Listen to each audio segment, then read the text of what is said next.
quero te convidar a que você abra a sua Bíblia na carta de 1 Pedro, primeira carta de Pedro, capítulo 2, versículo 5. Você pode utilizar aí a sua Bíblia de papel, o seu tablet, o seu celular, enfim, também será projetado aqui nas telas.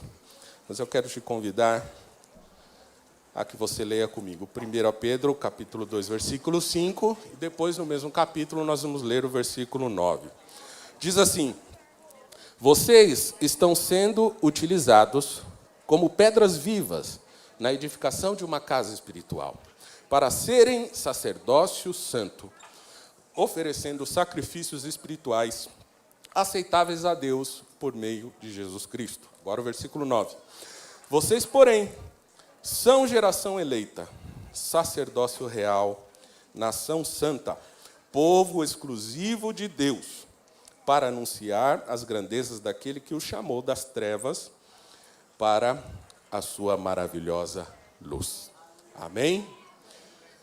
Todos nós aqui já tivemos um momento de vida em que nós tivemos que procurar emprego, não é verdade? Todos nós já passamos por essa experiência.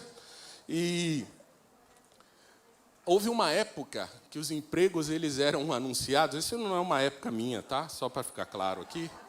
Houve uma época que os empregos eles eram anunciados com placas que eram colocadas nos próprios comércios e também nas portas de fábrica das indústrias. Então era muito comum que as pessoas passassem pelas portas de comércios, pelas portas de indústria e tinha lá: precisa-se ou procura-se tais profissionais.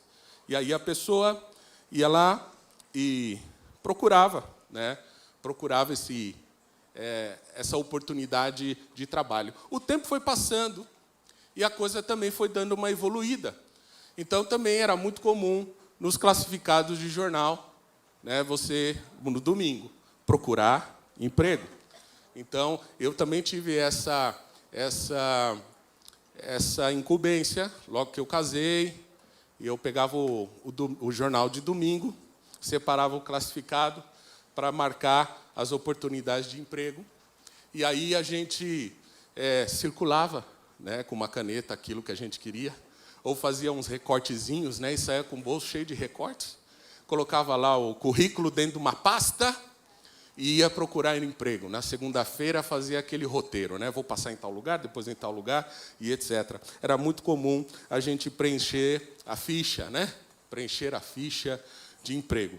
A verdade é que o tempo foi evoluindo e a forma de buscar o emprego mudou, né? O Osni vai colocar aqui para você acompanhar. Então, antes era classificados, agora existe até redes sociais especializadas em recolocação profissional, né? E você também hoje procura por computador. Hoje é difícil alguém ser recebido numa empresa para preencher uma ficha. Antes era muito comum que alguém preenchesse uma ficha na empresa. Mas a verdade é que a forma de procurar emprego mudou, de fato. Mas as necessidades de encontrar profissionais para essas vagas não mudou. Não sei se você sabe, mas mesmo no meio de um grande movimento de desemprego que nós estamos vivendo em todo o planeta, inclusive no Brasil, existem uma série de vagas que elas não estão sendo preenchidas. E sabe qual a razão? A razão é que essas vagas não existem profissionais que preencham completamente aquele perfil.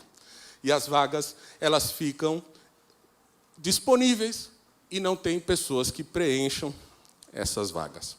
Se nós formos pensar nesse exemplo, nessa ilustração que eu estou trazendo para vocês hoje, num aspecto espiritual, essa ilustração ela pode falar muito da nossa condição como igreja.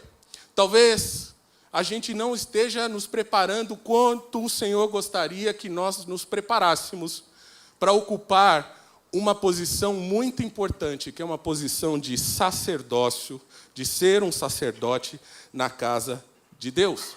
Talvez a gente não tenha vivido a profundidade do que é um sacerdócio real, como Pedro está falando.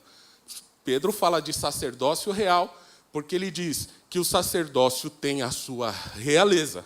Mas ele diz também que o sacerdócio é real em função do reino que a gente representa ao exercer esse sacerdócio. E talvez, por algumas questões, por algumas distrações, nós não estejamos correspondendo aos requisitos que a palavra de Deus nos exige para exercermos um sacerdote. A verdade é uma só, meus irmãos. A verdade é que o Pai, o nosso Deus, Ele continua nos esperando para preenchermos essa posição no reino de Deus, de sermos sacerdotes.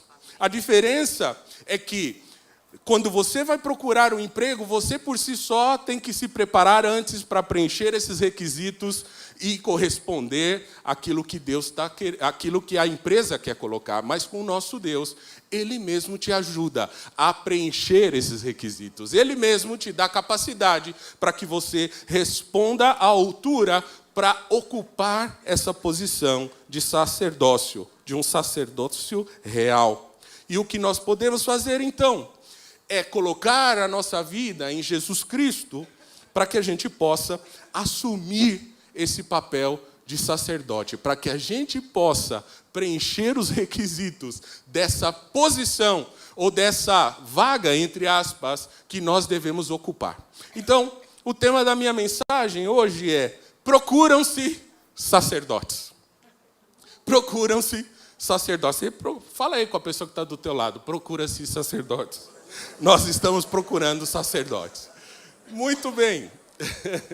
Muito bem. Primeira coisa, primeiro ponto que eu quero falar aqui. A função de sacerdote, ela evoluiu. Tá? A função de sacerdote evoluiu. Toda vez que a gente vai ocupar uma posição, nós precisamos compreender o que acontece com essa posição. Só assim a gente pode corresponder ao que se exige para aquela função, para aquela ocupação que nós vamos exercer.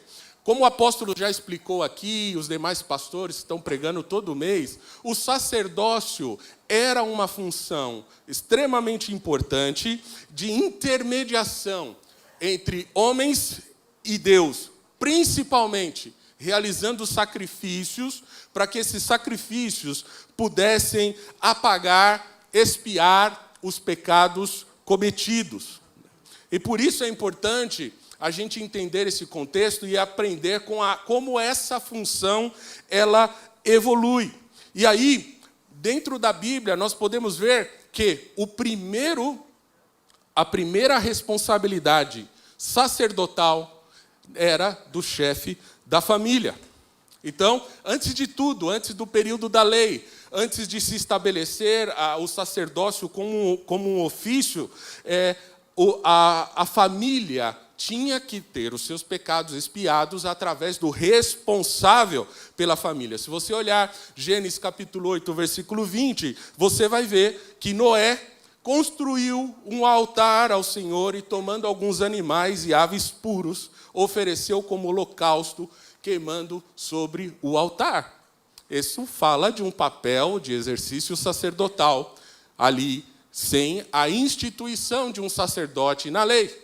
Então, o próprio responsável pela família fazia esse papel. Se você olhar também Jó, capítulo 1, versículo 5, você vai perceber também que há um registro em que Jó fala: eu faço sacrifícios pelos meus filhos de madrugada em favor de cada um deles, porque ele pensava assim: se os meus filhos talvez tenham no íntimo pecado e até amaldiçoado Deus, eu faço um sacrifício por ele. Só para te contextualizar, mesmo que o livro de Jó está lá para o meio da Bíblia, Jó, ele é contemporâneo de Abraão, muito provavelmente na mesma época, um pouquinho antes ou um pouquinho depois. Jó é antes da lei.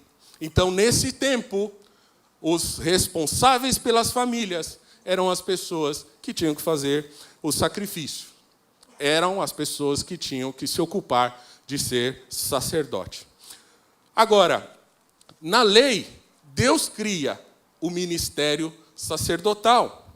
Deus dá responsabilidades para Arão e seus filhos, para que eles ocupem um papel de mediador entre Deus e o povo. Se você for comigo a Levítico, capítulo 9, versículo 7, você vai ver que está escrito assim: disse Moisés a Arão: venha até o altar e ofereça o sacrifício pelo pecado e o seu holocausto.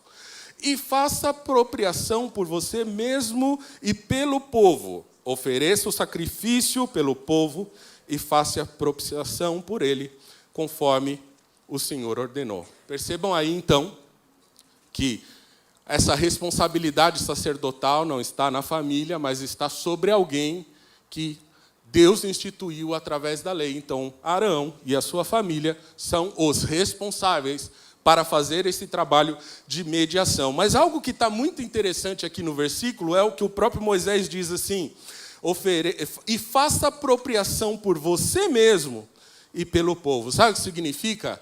Que não há perfeição no sacrifício sacerdotal do homem.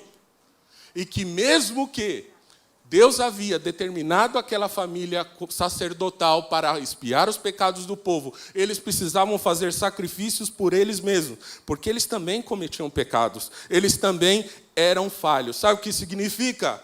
Que não havia suficiência no sacrifício ou no sacrifício sacerdotal deles.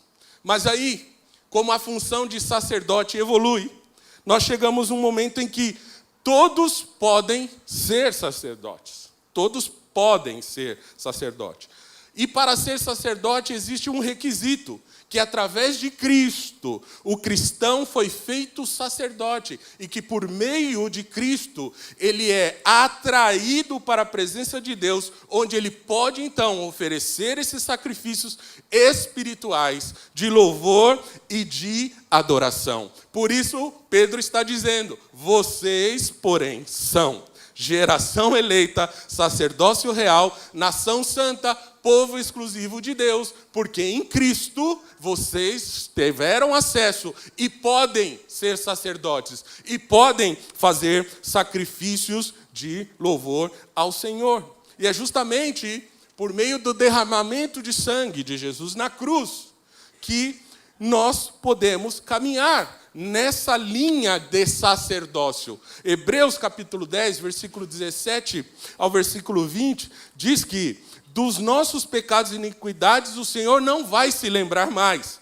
Onde essas coisas foram perdoadas, não há mais necessidade de sacrifício pelo pecado. Portanto, irmãos, temos plena confiança para entrar no Santo dos Santos pelo sangue de Jesus, por um novo e vivo caminho que Ele nos abriu por meio do véu, isto é, do seu corpo. Aleluia!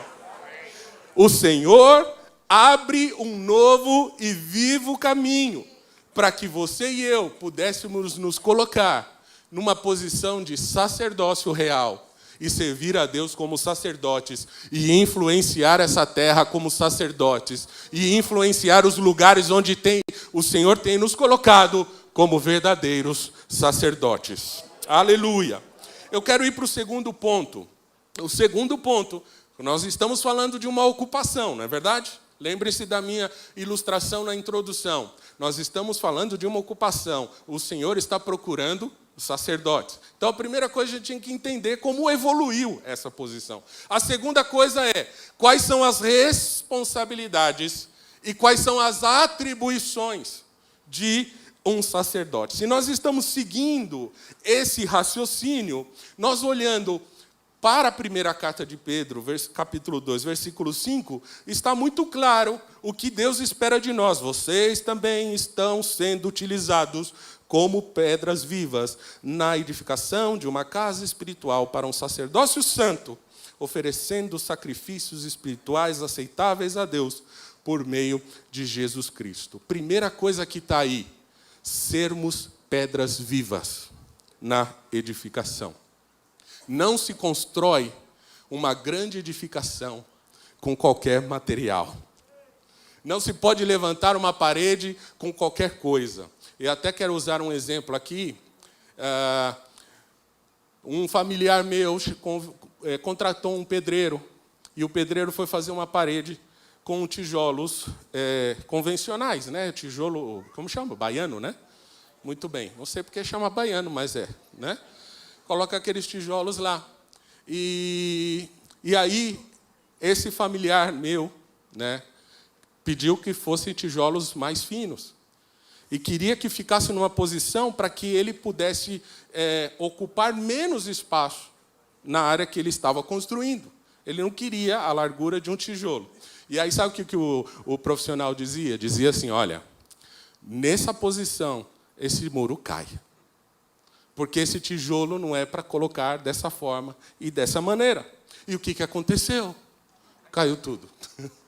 E sabe o que aconteceu? O prejuízo de ter perdido todo o material, de ter perdido o tempo daquele profissional. E tiveram que refazer. Sabe o que significa?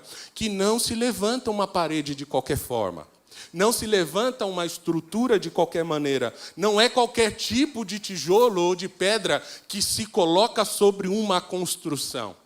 Se o apóstolo Pedro está dizendo que nós somos pedras vivas, significa que, vivificados pelo Espírito de Deus, nós podemos ser parte de uma construção, de uma casa espiritual. Agora, mortos pelo pecado, nós nunca poderemos ser parte da construção de uma casa espiritual.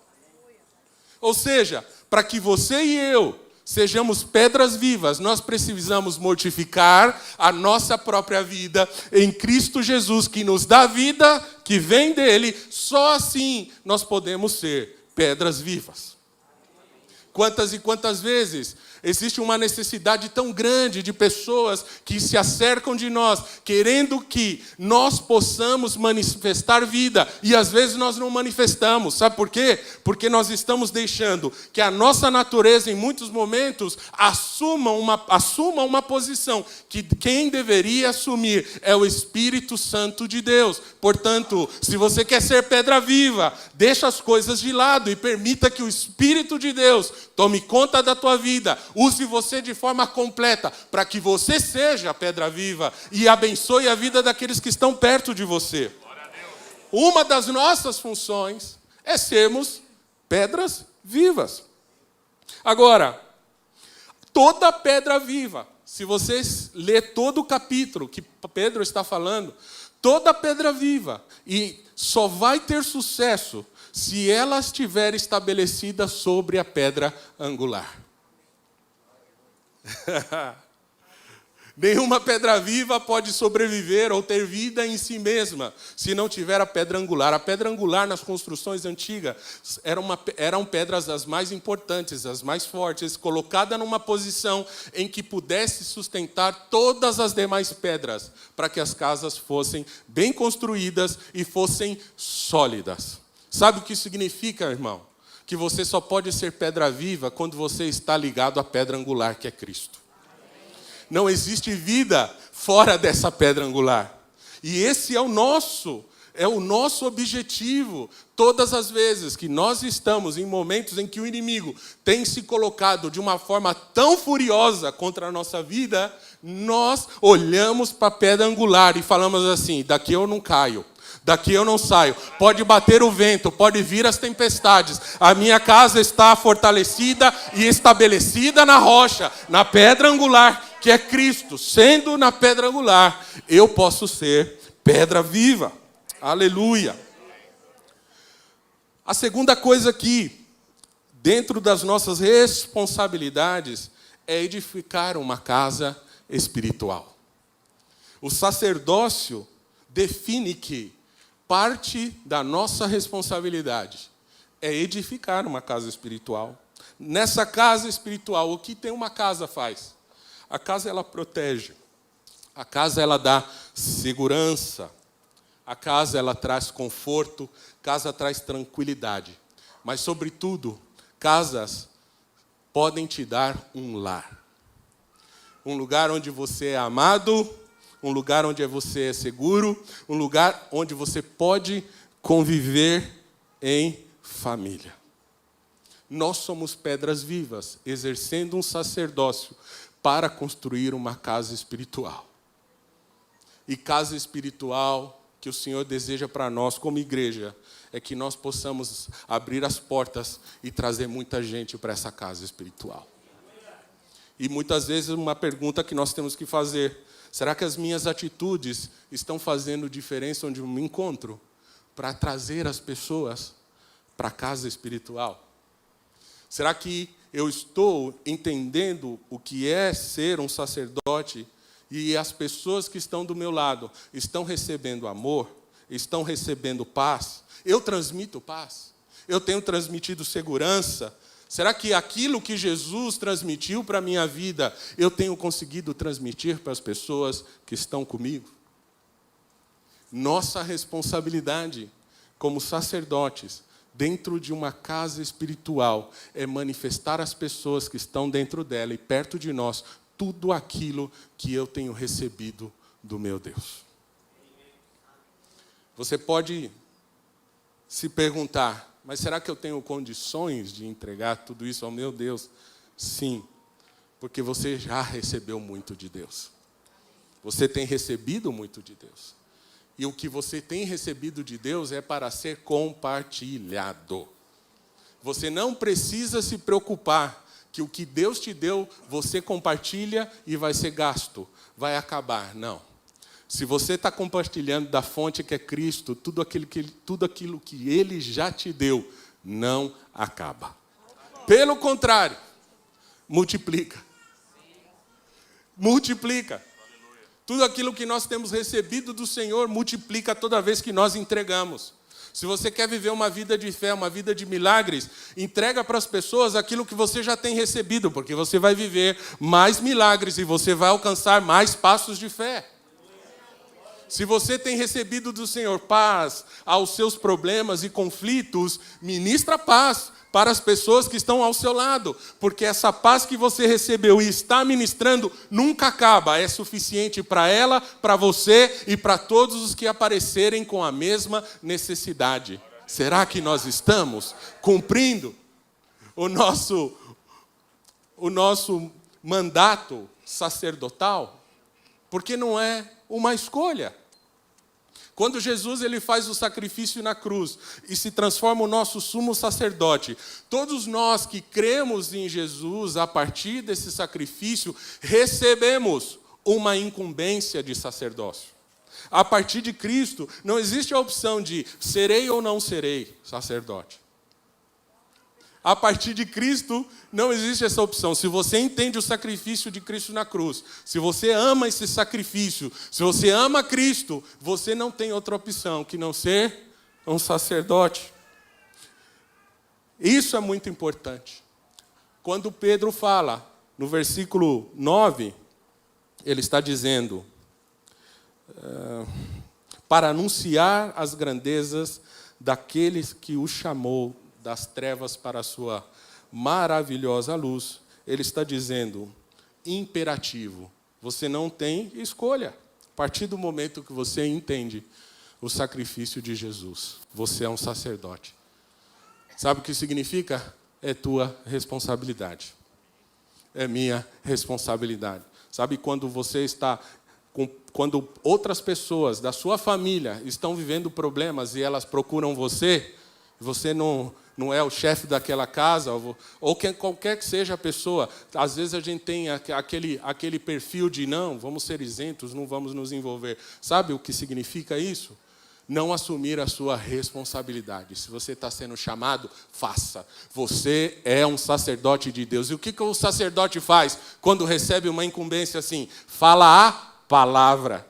Você não precisa falar nada que vem de você. Mas você vai falar aquilo que o Senhor tem dado para você. Entenda bem. Em Cristo, nós somos sacerdotes. E essa é nossa responsabilidade. Amém? Agora eu quero ir para o ponto 3. E o ponto 3, já que nós estamos vendo uma questão de ocupação, de uma posição, vamos ver quais são os requisitos e qualificações para ser um sacerdote. E aí eu quero te convidar a ir a Levítico, capítulo 21, versículo 18 ao 21. Vamos ler com atenção esse texto. Levítico 21, versículos 18 ao versículo 21. Diz assim: nenhum homem que tenha algum defeito poderá aproximar-se. Ninguém que seja cego ou aleijado, que tenha o rosto defeituoso ou o corpo deformado. Ninguém que tenha o pé ou a mão defeituosos, ou que seja corcunda ou anão, ou que tenha qualquer defeito na vista, ou que esteja com feridas purulentas ou com um fluxo, ou que tenha testículos defeituosos, nenhum descendente do sacerdote Arão que tenha qualquer defeito poderá aproximar-se para apresentar ao Senhor ofertas preparadas no fogo. Tem defeito, não poderá aproximar-se para trazê-las ao seu Deus.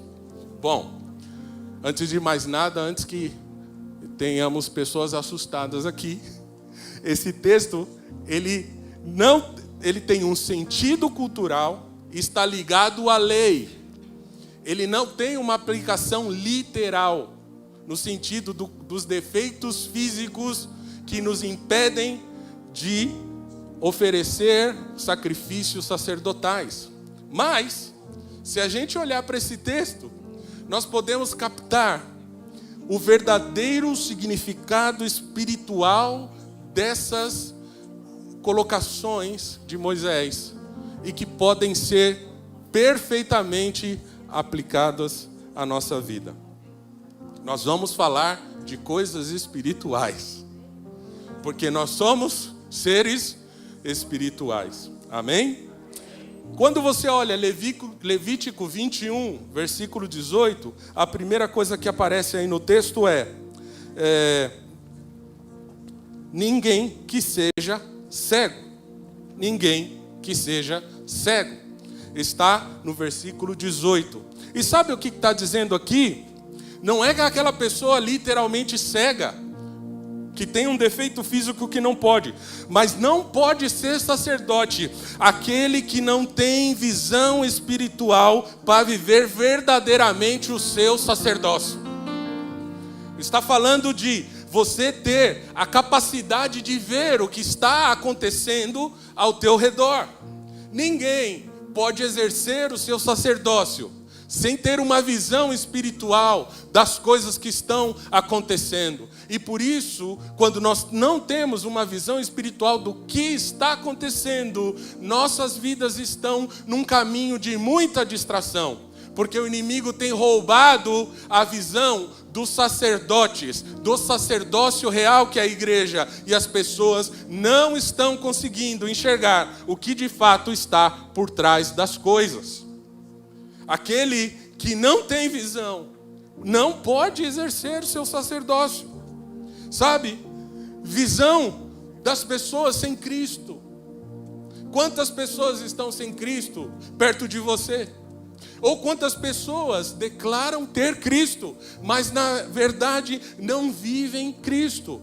Precisamos ter uma visão espiritual para exercermos o sacerdócio. Não existe sacerdócio sem visão para o propósito de Deus para a sua vida. Você já consegue enxergar qual é o propósito de Deus para a tua vida? E eu não estou falando aqui dos propósitos como igreja, porque os propósitos como igreja são claros. A Bíblia deixa muito claro isso. Mas você já parou para pensar qual é o propósito de vida que o Senhor deu para você? Você já consegue enxergar isso? Se você precisa compreender como colocar em prática e exercer o seu sacerdócio, você precisa de visão. Você precisa de visão para dar passos de fé. Nenhum sacerdote consegue dar passos de fé simplesmente pelo que ele está enxergando no mundo natural. Você precisa dar passos de fé. Mas para dar passos de fé, você precisa ter uma visão do futuro. Aquele que é um sacerdote, que enxerga o que Deus tem, não está olhando para as coisas deste momento, está olhando para as coisas do futuro. Sabe o que é ter uma visão de passos de fé? É quando você vai dar um passo no vazio, pela fé. Você vai tocar o vazio, achando que vai tocar o vazio, mas você vai tocar um piso. Sabe qual é esse piso? Um piso que o Senhor coloca para o seu primeiro passo de fé. E aí Ele espera o segundo. Se você tem uma visão lá para frente, para o propósito de Deus, você pode dar o segundo passo, porque vem outro piso. Visão de futuro. Minha esposa de vez em quando fala assim: você é um homem de muita fé, por que é que você está meio devagar? Ela me recorda: ah, é verdade, amor, eu tenho fé, realmente, eu tenho. E aí eu dou uma olhada e encontro lá alguns ml de fé, e às vezes eles são suficientes, não é? Eu me lembro muito bem que no ano 2020, 2021, eu regi concertos na Sala São Paulo. Foram 6 concertos. Mas durante 10 anos, é uma das principais salas de concerto do mundo. Mas durante 10 anos eu dizia: eu vou reger um concerto lá. E eu não sabia nem como que eu ia fazer isso. Eu sei que eu sempre dizia que ia fazer e dava passos de fé. Até que chega um dia que eu sou convidado. E aí, depois desse dia que eu sou convidado, foram 6 ou 7 vezes que eu fui reger concertos lá. E chegou num patamar que uma vez a orquestra, a USESP, não pôde tocar e eles me ligaram: maestro, nós tivemos um problema com a nossa orquestra. A única orquestra, o único maestro que nós confiamos para substituir à altura a nossa orquestra é a tua e é o Senhor. Você já imaginou um negócio desse? Precisamos ter visão. E aí nós precisamos perguntar: será que eu sou um sacerdote sem visão? Será que eu vejo o que Deus está me mostrando? Será que eu vejo espiritualmente as realidades? Sabe? Deus quer afirmar sacerdócios que buscam visão espiritual para todas as coisas. Deus quer usar sacerdotes que sabem claramente os passos que precisam dar. Você sabe qual é o passo que você precisa dar? Que o Senhor revele na tua vida. Mas o versículo 18 diz assim também: ou aleijado, né, ou coxo. E aqui significa aquele que não tem mobilidade. Sabe, o aleijado, ele tem muita dificuldade de se movimentar, ele não tem firmeza. Ele precisa de alguém, ele está se arrastando, vive mais caindo do que firme. Sabe por quê? Porque ele não tem mobilidade, autonomia para se mover. Ele depende de outras pessoas para se mover. Isso espiritualmente fala de nossa vida quando nós nos colocamos tão dependentes dos outros. Quando nós nos colocamos num papel de tanta dependência e não exercemos aquilo que Deus confiou na nossa vida. Sabe?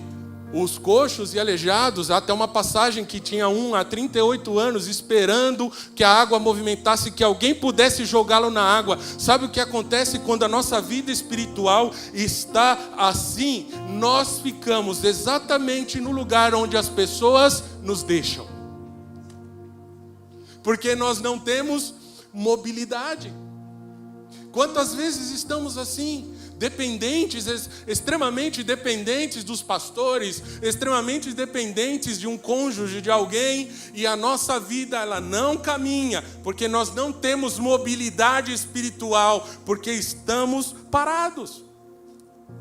Será que nós estamos assim? Será que nosso sacerdócio não está andando porque nós estamos sem mobilidade espiritual? Será que eu sou um sacerdote que eu não estou evoluindo para o que Deus quer? Evolução significa movimento. Evolução significa avanço. E para avançar você precisa deixar o lugar comum, começar a se movimentar, se levantar para cumprir o seu propósito. Você precisa se mover. Você não pode mais ficar esperando. Você precisa se mover. Deus quer usar sacerdotes firmes e independentes, que dependam somente do Senhor. mas que não dependam de ninguém e de nada para viver. A sua fé não depende de circunstâncias, não depende de dinheiro. Quantas e quantas vezes nós estamos falando, dependo disso para fazer a obra, dependo daquilo para fazer a obra, quando o Senhor está esperando que você se movimente. Só se movimenta. Mas o versículo 18 também diz que não tenha o rosto defeituoso. Que tenha o rosto defeituoso. Quem tem o rosto defeituoso não pode ter um sacerdote. Sabe o que significa? O rosto defeituoso é aquele que de um lado está de um jeito e do outro lado está de outro.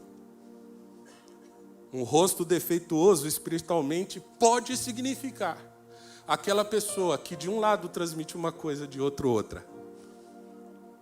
Pode significar, de repente, uma vida dupla. E é justamente o que o Senhor não aceita para o sacerdócio. Aquele que na igreja é de um jeito, fora da igreja é de outro jeito. Uma vez estava eu, o apóstolo e o pastor Mauro almoçando no shopping. E aí quando o sujeito, o garçom foi servir a gente, ele serviu a gente e tudo. E a gente estava ali, os três conversando. E não era nada de igreja, a gente estava conversando, batendo papo, dando risada. E aí o garçom serviu a gente, e aí ele chegou perto da gente e falou assim: vocês são crentes? Aí nós, sim, nós somos. Ele, pelo jeito vocês são pastores, né? Eu falei, sim, por quê? Né? Como é que ele sabe? Como é que ele discerniu isso? A verdade é que nós temos que ser o que Deus nos chamou para ser dentro e fora da igreja. Aquele que tem o rosto defeituoso é aquele que não se apresenta autenticamente diante do Senhor e esconde o seu rosto, não por reverência, mas porque quer esconder algo de Deus. E aí eu quero te perguntar, você acha mesmo que é possível esconder alguma coisa diante do sumo sacerdote? Sabe que isso significa uma perda de tempo muito grande, porque a gente está escondendo algo para o Senhor, aquele que ninguém pode esconder nada. Um rosto defeituoso também possa significar aquele que tem dificuldade de encarar os problemas e se esconde atrás de uma aparência de que tudo está bem. Sabe de uma coisa? Você que é um sacerdote do Senhor vai viver problemas. E você não precisa fingir que não está acontecendo nada. Mas você pode dizer diante do altar de Deus: sim, Senhor, está acontecendo algo comigo. Mas o versículo 18 também diz que não seja o corpo deformado, ou seja, desproporcionado. O que isso significa? Que não sejamos desproporcionais. Sabe? O corpo humano, ele é perfeito, inclusive porque ele é todo bem formado proporcionalmente. Até para ver se algum corpo tem alguma enfermidade, nós vemos desproporcionalidade no corpo. Um inchaço, por exemplo, é uma desproporcionalidade. Aquela perna, ou aquele braço, aquele membro está inchado e não está proporcional. E quando a gente vê pessoas que nasceram com má formação, você vê no corpo uma desproporcionalidade. Você já imaginou? Deus é perfeito em tudo que Ele faz. Você já imaginou que se nós tivéssemos um par de orelhas com 30 quilos cada uma? Imagina isso, como que você estaria andando. Não é mesmo? Porque existe uma proporção no nosso corpo, a proporção de perfeição das coisas. Se tem uma fase na vida que a gente perde um pouco a proporção, é a adolescência, não é mesmo? Já percebeu que a criança nasce linda, cresce, e na adolescência, misericórdia, e depois volta a ser bonito? Não é assim? E eu conto para vocês que na minha adolescência, lá para os meus 12 anos, o meu apelido na escola, na época que podia fazer bullying, era balança de farmácia. Quem já foi na farmácia antiga? Lembra a farmácia antiga que você tinha que subir no negócio e tinha aquele negócio e aquele corpo? Era eu. Deus, ele foi me dando cabeça primeiro, e depois o meu corpo foi crescendo em torno dessa cabeça. E é estranho, né? Quando a gente está desproporcional, sabe? Mas espiritualmente o desproporcional é assim. Ele avança muito numa área, mas é débil em outra. Geralmente o desproporcionado é assim. Ele estuda tanto a Bíblia e a teologia, mas ele não aplica isso espiritualmente na sua vida. Há tanta informação, tanto congresso. Vai em 6.000 congressos por ano. Olha que exagero, meu Deus. Vai em todos os congressos possíveis e imaginários, mas não tem uma mudança de vida. Sabe o que significa? É um balança de farmácia. Tem um monte de informação na cabeça, mas não está colocando para funcionar. Nós precisamos ser equilibrados como Jesus. Sermos sacerdotes equilibrados como Ele. Jesus é o sumo sacerdote, mas em todo momento, enquanto era sacerdote, servia. E sabe quantos de nós não estamos vivendo o sacerdócio que Deus tem para a nossa vida? Porque nós somos desproporcionais.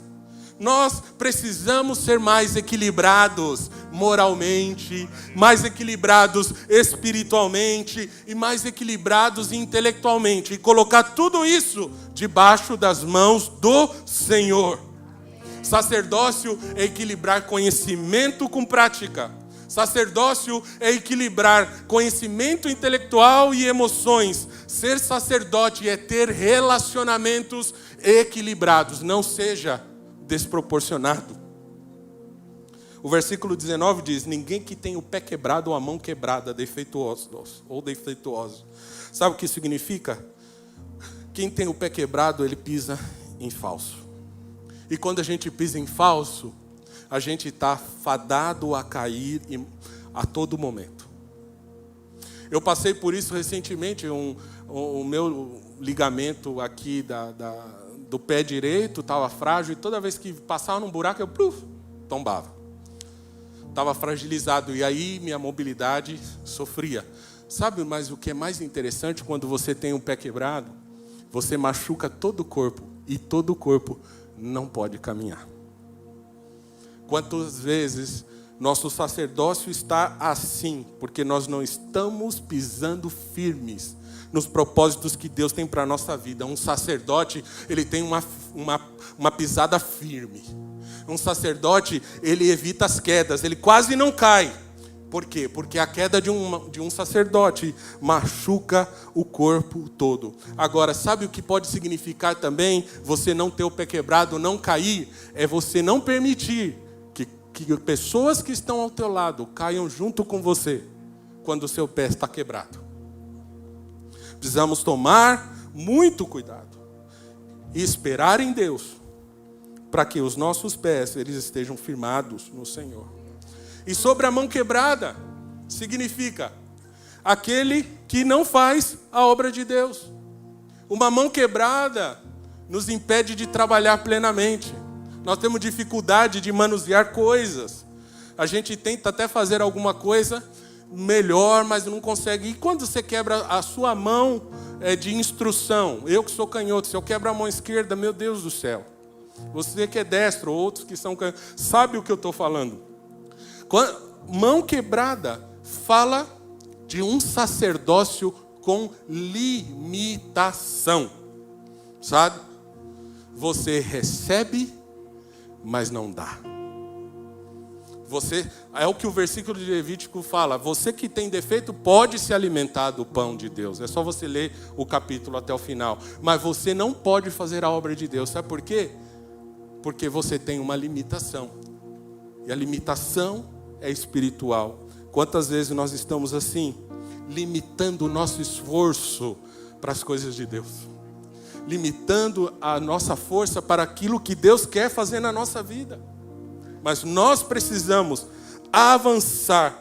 Outro detalhe: quem tem a mão quebrada não pode abençoar. Aquele que não faz a obra de Deus, como ele pode abençoar alguém? Ele está limitado. Que essa limitação das nossas mãos, o Senhor haja em misericórdia e mude esse quadro na nossa vida, para que a gente faça a obra de Deus integralmente, abençoe as pessoas, e assim seremos abençoados. O versículo 20 que fala, ou que seja corcunda, e o corcunda aqui é o que é pessimista. A palavra pessimista significa aquele que espera o pior, não é isso? E a palavra pessimista vem de péssimo. Agora, para você falar, mas por que corcunda significa pessimista, né? A palavra péssimo vem do latim péssimus, que significa muito mal, e que originalmente quer dizer o mais de baixo, inferior a todos, relacionado ao pé.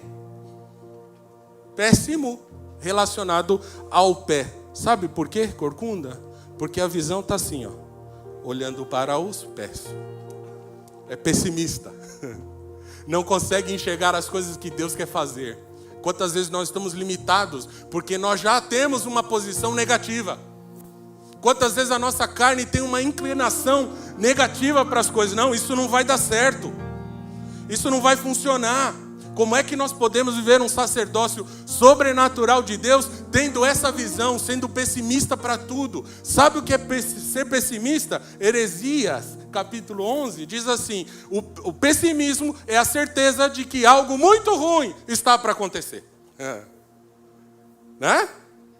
Ao contrário da fé, que é a certeza inabalável de que algo tremendo e bom vai acontecer. Quantas vezes nós estamos assim? Não há sacerdócio real enquanto nós estivermos encurvados e pessimistas diante das circunstâncias. Nós não podemos ser pessimistas. Mas a palavra diz também sobre o anão. O anão é aquele que não cresce, que vive pequeno, que vive tomando leitinho, que não toma outros passos de fé, que não avança para os propósitos de Deus, que está sempre dependente de que alguém faça algo por ele. Alguém tem uma palavra para mim? Alguém pode orar por mim? Não há nenhum mal nisso, que alguém ore por você. O problema é a dependência. Sabe o que significa? O que é natural? Nascer e depois crescer. O nascimento de uma vida nova é crer em Jesus Cristo e aceitar Jesus. A partir daí você nasce. Mas a partir daí você precisa crescer. Crescer. O versículo 20 diz que não esteja com feridas aquele que não é infectado. Sabe? As feridas aqui que Moisés está se referindo são sarnas. Sarnas. E sarna é extremamente contagioso. Sarna, e além de ser contagioso, pode chegar num nível que a pessoa não consiga se concentrar em nada, a não ser no próprio corpo e em se coçar. Sabe o que isso fala? Fala das distrações. Que nós estamos envolvidos com tudo, distraídos com tudo, mas não estamos olhando para que de fato o Senhor quer que a gente vê. Uma vida de distração não permite um sacerdócio real. Uma vida de distração não te permite viver o melhor de Deus nessa terra. Mas o versículo 20 diz também, ou com fluxo. Esse fluxo aqui é impingem. Impingem são manchas. Manchas no corpo, por causa também de uma doença de pele. Sabe o que impingem significa? Essas manchas muitas vezes podem ser nossas escolhas, nossos pensamentos e os nossos pecados. Uma das formas mais tremendas que o inimigo tem apagado sacerdócios são essas manchas. A mancha do que você escolheu fazer, a mancha de um pensamento errado, a mancha de um vício pecaminoso, de uma tendência a repetir certas ações. Não existe sacerdócio com essas manchas.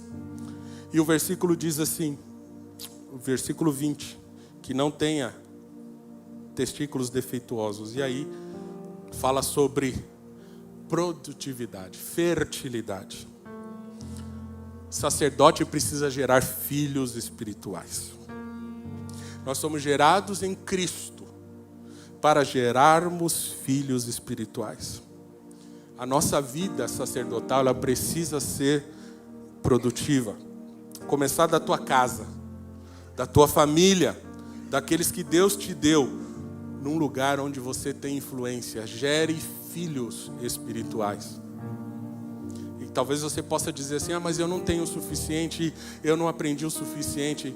Comece, gere filhos, fale da palavra de Deus, caminhe com tudo que você tem. Sabe o que vai acontecer? Esse alimento que você calcula ser pouco, pode ser um banquete espiritual para alguém que está necessitando. E por outro lado, todas as vezes que você precisa entregar, você precisa buscar mais. Nós precisamos gerar filhos espirituais. Estarmos dispostos a viver o que Deus tem para a nossa vida. Não existe sacerdócio quando nós estamos lutando ou vivendo esses problemas, espiritualmente falando.